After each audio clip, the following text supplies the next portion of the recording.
Bismillahirrahmanirrahim. Assalamualaikum warahmatullahi wabarakatuh. Alhamdulillahilladzi anzala as-sakinah fi qulubil mu'minin liyazdadu imanan ma'a imanihim.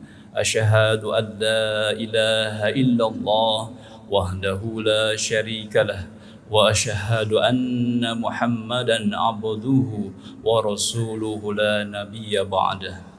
Allahumma salli ala sayyidina Muhammadin abdika wa rasulika an-nabiyyil ummi wa ala alihi wa sahbihi wa sallim taslima.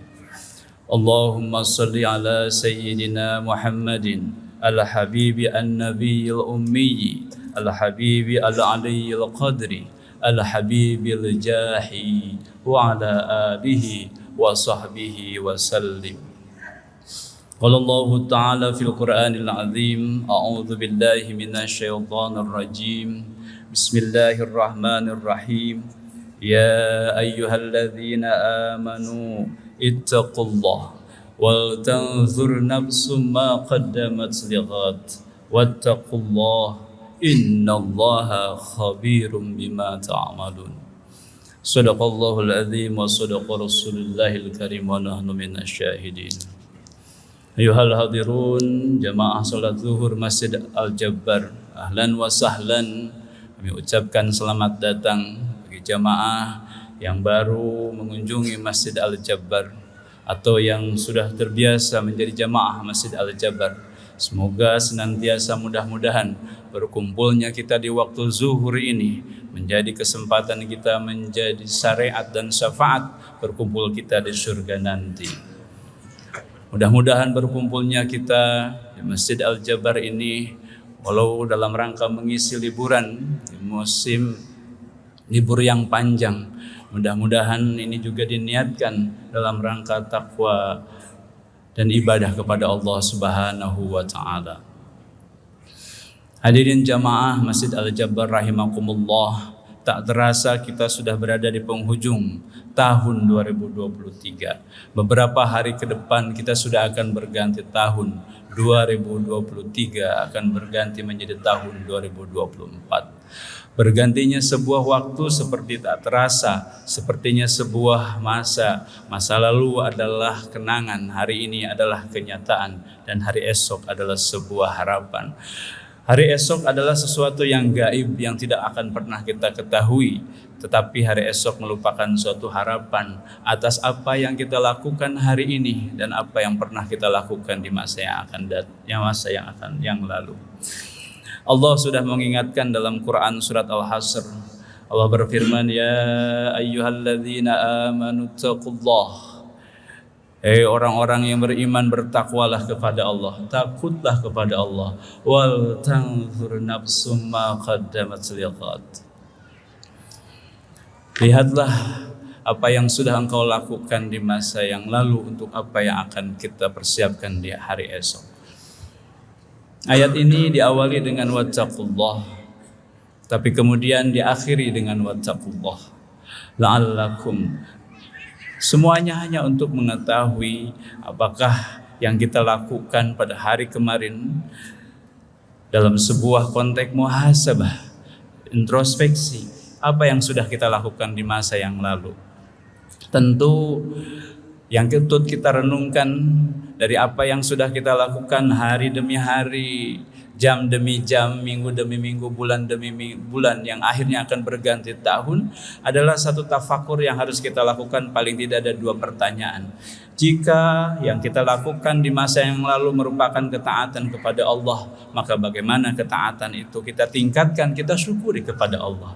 Pertanyaan kedua, jika ada sesuatu yang kita lakukan di masa lalu merupakan perbuatan yang justru jauh dari apa yang dikehendaki oleh Allah, maka masih ada kesempatan untuk kita perbaiki. Kita lakukan pertaubatan dengan taubatan nasuha.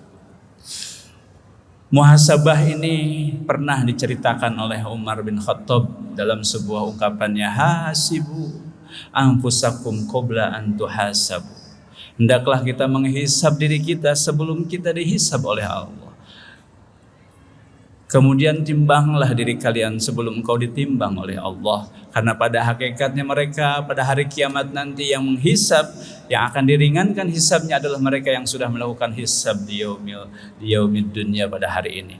Jadi hisab kita di muka bumi ini, muhasabah kita di muka bumi ini akan menjadi perantara nanti kita akan dimudahkan hisab kita di yaumil akhir. Apa yang bisa menyebabkan kita dimudahkannya hisab hari ini kemudian dimudahkan hisab yaumil akhir?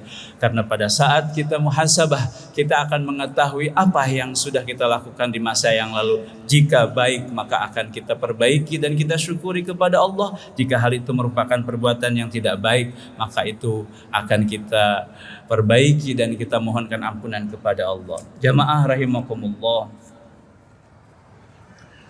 Dalam sebuah riwayat, seorang sufi bernama Sayyid Bilal Ahmad Al-Bistani Ar-Rifai Al-Husaini dalam sebuah kitab bernama Farhanun Nufus bi Syarhil Tajil Arus Al-Hawi li Tanzibil Nufus. Beliau mengatakan, fatafakkaru bima sonatu, maka pikirkanlah apa yang sudah kita lakukan.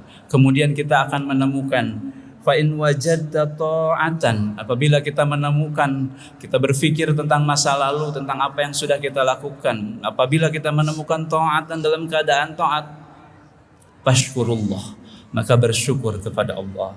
Wa in wajadta ma'asiyatan, tetapi sebaliknya jika kita menemukan apa yang sudah kita lakukan kemarin penuh dengan kemaksiatan, fawabbih nafsak, maka hakikatnya itu merupakan kecelakaan bagi kita. Pesan dari Sayyid Bilal Ahmad ini merupakan pesan kepada kita untuk melakukan introspeksi dan melakukan muhasabah. Tentu muhasabah ini tidak cukup hanya dengan menghitung-hitung, tapi kemudian tidak ada sebuah tindak lanjut apa yang harus kita lakukan. Lalu apa setelah kita muhasabah ini, kita harus melakukan apa? Dahulu ada seorang sufi perempuan yang selama ini kita mengenal, Rabi'ah Al-Adawiyah. Setelah beliau ada seorang sufi bernama Aisyah Bauniyah. Aisyah Bauniyah nama aslinya adalah Aisyah bin Yusuf bin Ahmad Al-Bauniyah. Al-Bauniyah adalah sebuah nama tempat di Yordania bernama Baun. Kemudian diberikan julukannya, dilekatkan dengan Aisyah dengan julukan Aisyah Bauniyah. Beliau adalah seorang sufi lahir dari keturunan ulama. Ayahnya Syekh Ahmad merupakan seorang hakim. Kakeknya Yusuf seorang hakim, kakeknya Ahmad Yusuf adalah seorang qadhi di Damaskus yang sangat terkenal. Di usia muda 8 tahun, Aisyah ini sudah hafal Al-Quran, Bapak dan Ibu sekalian. Di usia 8 tahun dia sudah memiliki keistimewaan luar biasa. Dia diberikan keistimewaan dapat menghafal Al-Quran di usia 88 tahun. Aisyah Bauniyah mencatatkan tentang bagaimana caranya muhasabah dengan cara mendekatkan diri kepada Allah.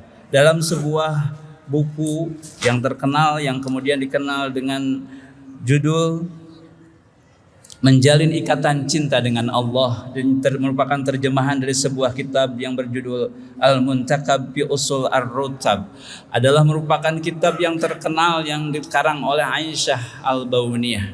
Paling tidak ada 4 hal yang harus dicatat menurut Aisyah pada saat kita ingin mendekatkan diri kepada Allah. Siapa orang yang paling hebat, yang paling terbaik?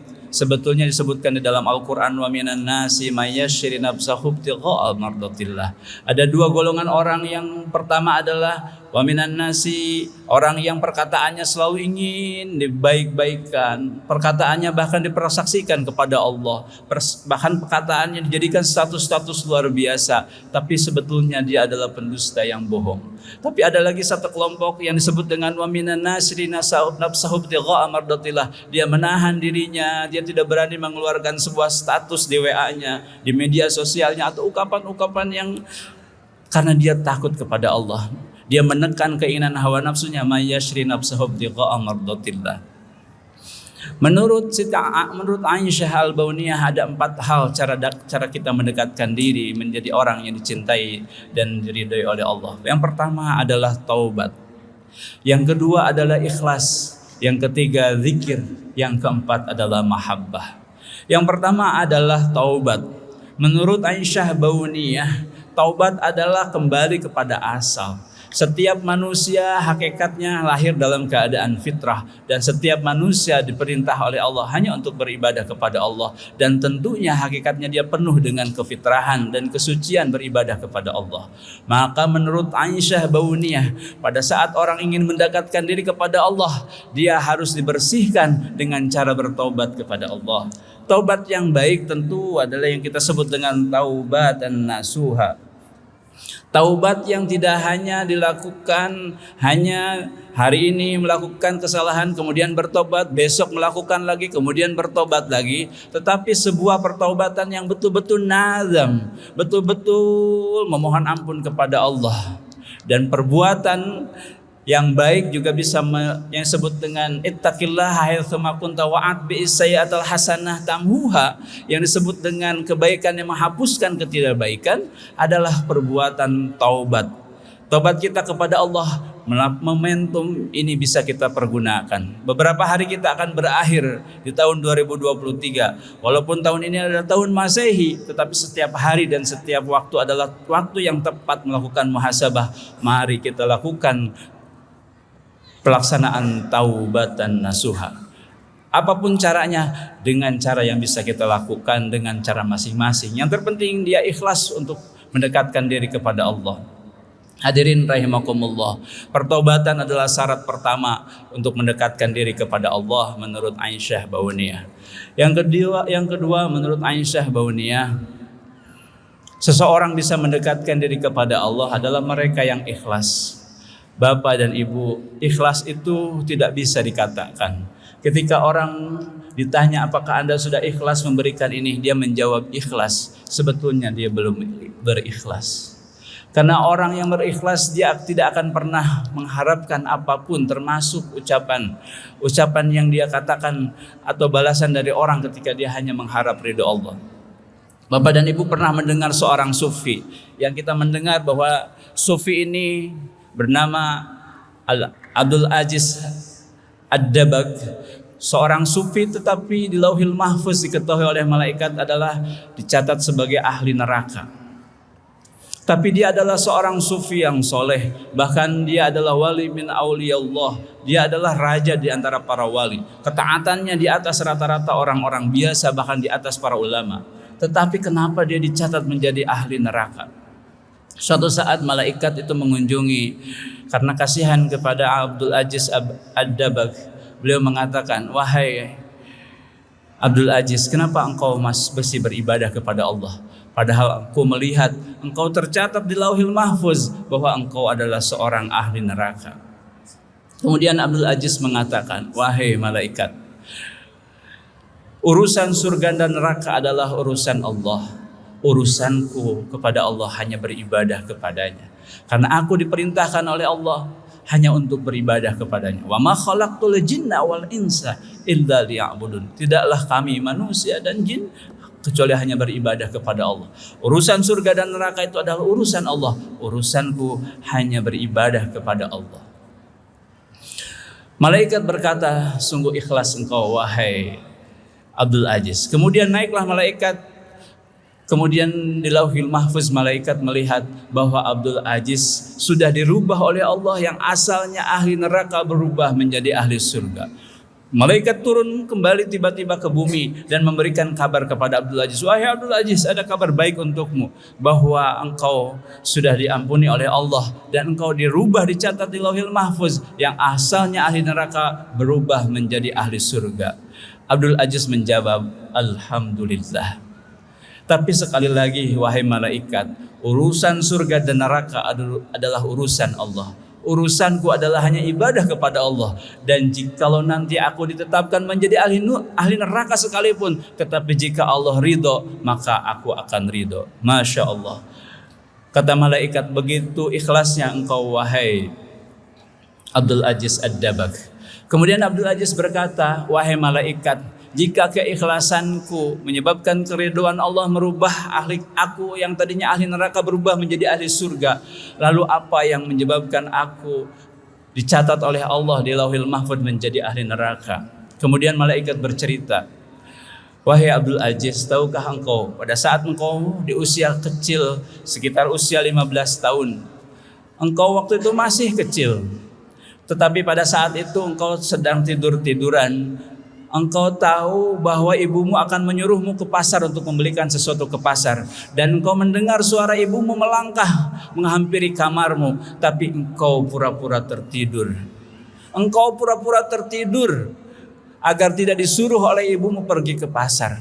Maka pada saat ibumu membuka kamar dan melihat engkau sedang tertidur, ibumu berkata, kasihan, anakku sedang lelah, mungkin aku tidak mau mengganggunya, tidak mau menyuruh untuk pergi ke pasar. Maka mengurungkanlah ibunya untuk menyuruhmu pergi ke pasar. Tetapi apa yang kamu lakukan menyebabkan murka Allah kepadamu.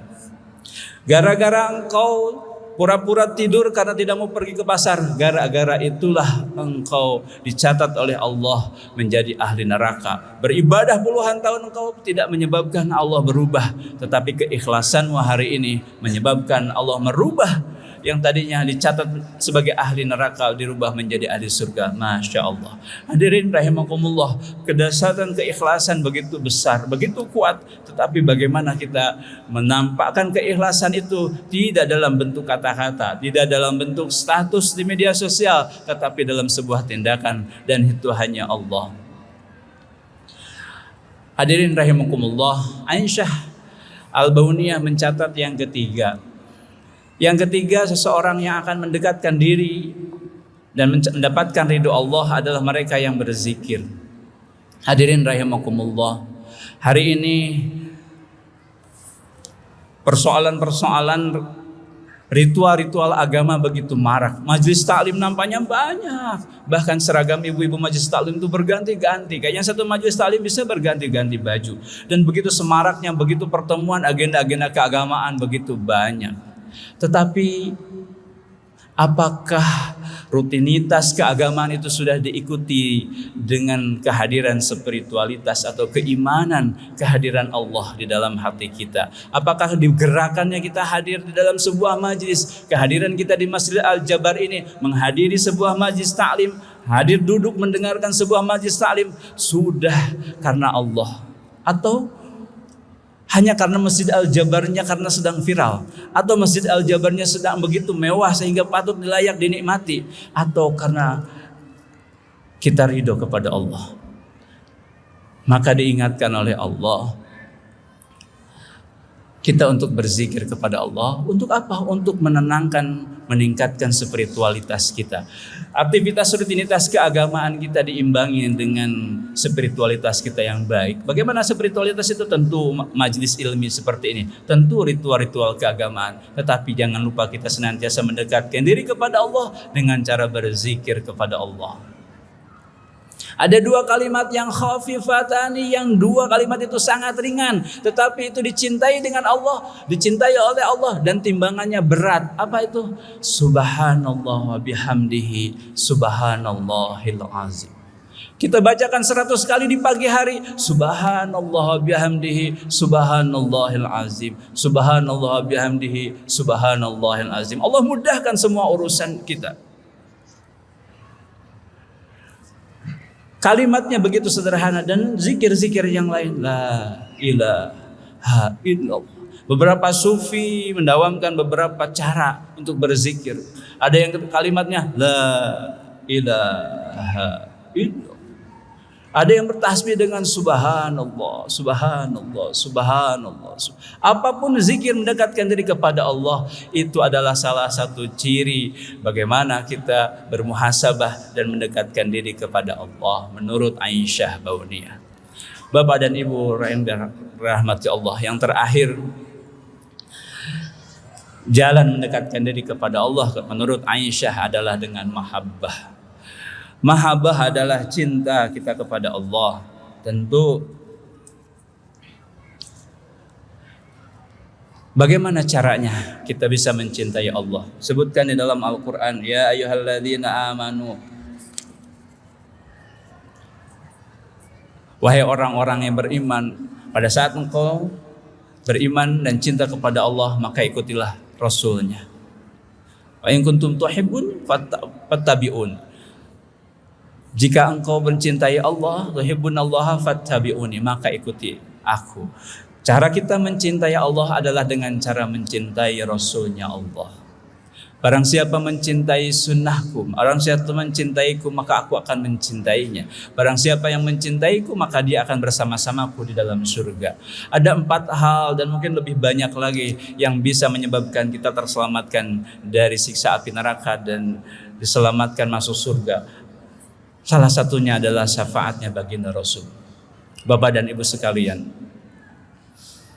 ada yang bertanya, kenapa kita harus membacakan salawat kepada baginda Rasul sebagai bentuk cinta kepada Rasul? Bapak dan Ibu, Rasulullah yang kita cintai, beliau banyak menunda doa, banyak menunda harapan. Ketika ditanya kenapa doa engkau tidak engkau mintakan di bumi, karena dia simpan doa itu agar beliau bisa mendoakan umatnya di yaumil akhir. Pada saat Nabi Adam di yaumil akhir berdiri di pintu kanan, arasy itu pintu masuk surga, Rasulullah ada di pintu kiri, yaitu pintu masuk neraka. Kenapa Rasulullah berdiri di pintu neraka? Karena Rasulullah pada saat itu tidak ingin melihat umatnya masuk neraka. Setiap ada umatnya akan masuk neraka, Rasulullah mohon ampunkan untuk umat itu dan bersujud kepada Allah agar diampuni umatnya. Maka pada saat itu umat itu dimasukkan oleh Allah kepada surga melalui pintu yang lain. Begitu cintanya Rasulullah kepada umatnya. Tetapi bagaimana cintanya kita kepada Rasulullah? Kata Rasulullah ada kepada sahabat, ada ikhwani, ada ikhwan, ada saudaraku. Siapa saudaraku itu? Adalah mereka yang mencintaiku tapi dia tidak bersama-samaku hari ini. Ya, apa itu? Adalah kita. Untuk itu mari Bapak dan Ibu sekalian, di penghujung tahun ini kita bagaimana mendekatkan diri kepada Allah adalah dengan cara mendekati Rasulnya sebagai manusia yang dicintai oleh Allah yang ada di bumi, yaitu dengan membacakan sholawat dan mengikuti sunnahnya Rasul. Mudah-mudahan kita digolongkan kepada orang yang senantiasa dicintai oleh Allah dan dicintai Rasulnya. Mudah-mudahan di penghujung tahun ini kita diampuni semua dosa dan kesalahan kita. Kita melaksanakan muhasabah dalam bentuk apapun, sholat, taubat, apakah berzikir, apakah kita berdoa, membaca Al-Quran, atau bersujud kepada Allah, memohonkan ampunan atas segala dosa dan kesalahan kita. Mudah-mudahan di tahun-tahun yang akan datang kita diampuni segala dosa dan melangkah dengan langkah yang baru. Mudah-mudahan kita semua diberikan kekuatan, langkah kita ke Masjid Al-Jabar diberikan keberkahan, diberikan kemuliaan kepada Allah, dan merupakan sebuah bentuk kecintaan kita kepada Allah dan Rasulnya. Kita tutup dengan sebuah salawat. Allahumma salli ala Sayyidina Muhammadin Al-Habibi An-Nabiyil Ummi Al-Habibi Al-Aliyil Qadri Al-Habibil Jahi wa ala alihi wa sahbihi wa sallam. Allahumma salli ala Sayyidina wa Habibina wa Syafi'ina wa Maulana Muhammad wa sallim radhiyallahu tabaraka an kulli sahabati Rasulillahi azmain. Amin ya Allah ya Rabbal Alamin. Allahumma hdina siratal mustaqim, siratal ladzina an'amta alaihim ghairil maghdubi alaihim waladdallin. Allahumma inni zalamtu nafsi zulman katsira wa innahu la yaghfiru dzunuba illa anta faghfirli. Allahumma ahsin 'aqibatana fi umuri kulliha wa azzilna min hizzid dunya wa 'adzabil akhirah. Allahumma anzil 'alaina ma'idatan minas sama' takunu lana 'idan lil awwalina wa akhirina wa ayyatan minka warzuqna wa anta khairur raziqin. Rabbi adkhilna mudkhala sidqin wa akhrijna mukhraja sidqin waj'alna min ladunka sultanan nasira. Rabbana ighfir lana dzunubana wa walidayna warhamhuma kama rabbayana saghira wa li jami'il ustadina wa muallimina wa li masyayikhina wa li jami'il muslimina wal muslimat wal mu'minina wal mu'minat al ahya'i minhum wal amwat innaka sami'un qaribun mujibud da'wat. Rabbana taqabbal minna innaka antas sami'ud du'a. Rabbana taqabbal minna innaka antas sami'ul alim wa tub 'alaina innaka antat tawwabur rahim. Rabbana atina fid dunya hasanah wa fil akhirati hasanah wa qina adzaban nar. Barakallah Terima kasih. Nasrun minallah wa fathun qarib wa basyiril mu'minin. Assalamualaikum warahmatullahi wabarakatuh.